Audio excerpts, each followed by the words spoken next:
at y'all. We back with another video, man. How y'all doing? If y'all doing great today. Today we got 10 most emotional NFL moments of all time. I'm gonna get into the video and see what happened in the video. We probably know what happened to some of these because you know what I'm saying. We watched football throughout the years, and yeah, man. We're gonna see what happened in this video.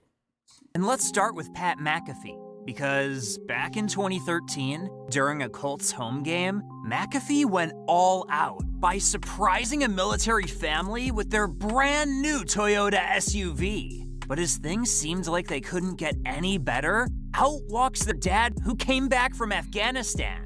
What a magical moment. Let's talk about an emotional moment that all Vikings fans will never forget. Because on January 14th, 2018, it seemed over for the Vikings, trailing by one. As a Saints fan, I probably can't watch this. I can't. Nah, man. I'm sorry, bro. If you don't watch it, bro, the original link down below. But I'm not watching that junk, bro. As a Saints fan, I refuse to watch that. McKenzie had a surprise that no one saw coming. Not even his pregnant sister. Since after scoring a touchdown midway through third quarter, if I watch that, I might get mad, forget I'm doing a video, I might get the spaz, and I might get gotten punching holes in walls, all types of something, you know what I'm saying? So, yeah. McKenzie celebrated by looking straight into the camera and yelling, "Big man spike! It's a ball!" And Buffalo's. McKenzie is a legend for doing this for his sister. That being said, what Torrey Smith did for his brother on September 23rd, 2012 is unforgettable. You see, hours before a Week 3 matchup between the Ravens and the Patriots, Torrey's brother, Tevin Smith, tragically passed away in a motorcycle accident. So this left Smith with a decision that no man should ever have to make. Do what he loves the most, or cope with his brother's death. Yet, somehow, Smith did both, since Smith played the best football of his life while dedicating the performance to his brother. On that fateful night, Smith... Nobody plays worship, bro. Do not play this game, bro. No, bro. Caught 6 catches for 127 yards and made 2 touchdowns in a thrilling 31-30 victory against the Patriots. What an emotional night for Smith and his family. Yet somehow, this isn't even the most emotional moment, since the sudden death of John Madden hit people in unexpected ways. On December 28th, 2021, the NFL world lost a legend and an icon. From making the Hall of Fame as a coach and being the face of the beloved video game franchise with his namesake, Madden, to earning 16 Sports Emmy Awards for color commentating. Football would simply not be the same without John Madden. Take the words of Commissioner Roger Goodell. Nobody loved football more than Coach. He was football. He was an incredible sounding board to me and so many others. There will never be another John Madden. Dang, that's high praise. At least John Madden can rest in peace knowing he made a difference. But now, let's talk about what happened to Shaquem Griffin. Because the odds were stacked against Griffin from the day he was born. You see, Griffin was born with amniotic band syndrome, which prevented the fingers on his left hand from fully developing. And the pain from this syndrome was so unbearable that at 4 years old, Griffin grabbed a butcher knife to try to cut his own hand off.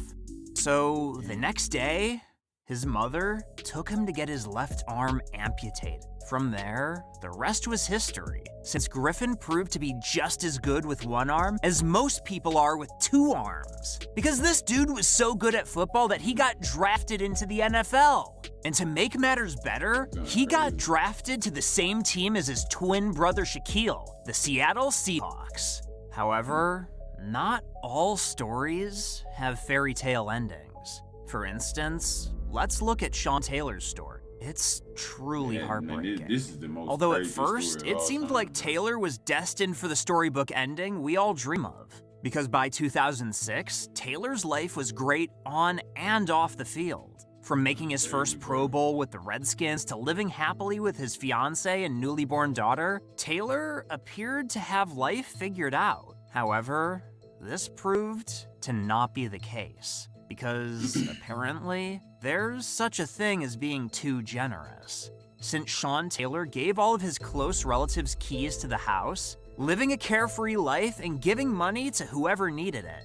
Unfortunately, this carelessness caused 4 burglars whom Taylor knew to sneak into his house and break into his safe with rifles. Upon hearing noises, Taylor investigated the situation, only to be shot in the upper leg.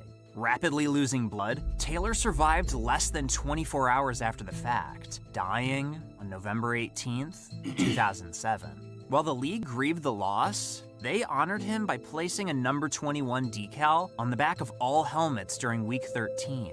On top of this, the Redskins unveiled a banner with his name and number on it while establishing a trust fund for his daughter Jackie, among other kind gestures. The NFL definitely has a soft heart for situations like this. But now, let's transition to a more positive story about Kurt Warner, because making it to the NFL isn't easy, and you better believe Warner learned this the hard way. After going undrafted in the 1994 NFL Draft, Warner was signed by the Packers, only to be cut a few days later. From there, he found himself making $5.50 an hour while working as a grocery store bagger. As humbling as this situation is, Warner never lost hope and was eventually signed by the Rams in 1998. Then, 1 year later, Warner was entrusted into the starting lineup. Once starting quarterback Trent Green suffered a season-ending injury. With the offense in his control, he never looked back. That very same year, Warner earned MVP honors and had a legendary Super Bowl performance, where the Rams won 23-16. Hard work really does pay off. But before we move on, I'm giving $100 to someone who subscribes in the next 7 days. A 7-year-old kid asked Tom Brady a question so wholesome, it made him cry. Many people say you're their hero, but who's your hero? Who's my hero? All right. That's a great question. Well, I think my dad is my hero because he's someone that I look up to every day. And my dad. Brady couldn't help but get choked up thinking about his dad. Shout out to all the dads like Brady's.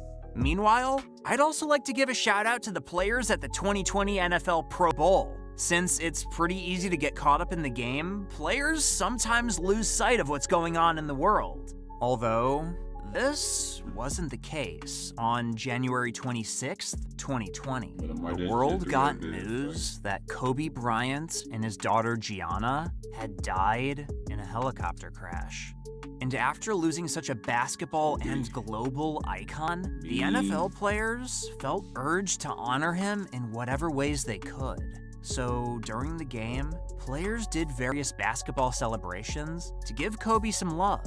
This includes Devontae Adams, who did a 360 dunk on the goalpost after a touchdown. Then, following the game, Lamar Jackson said this about Kobe: "That's a legend. He did so much for the game of basketball. A lot of people look to Kobe, including myself."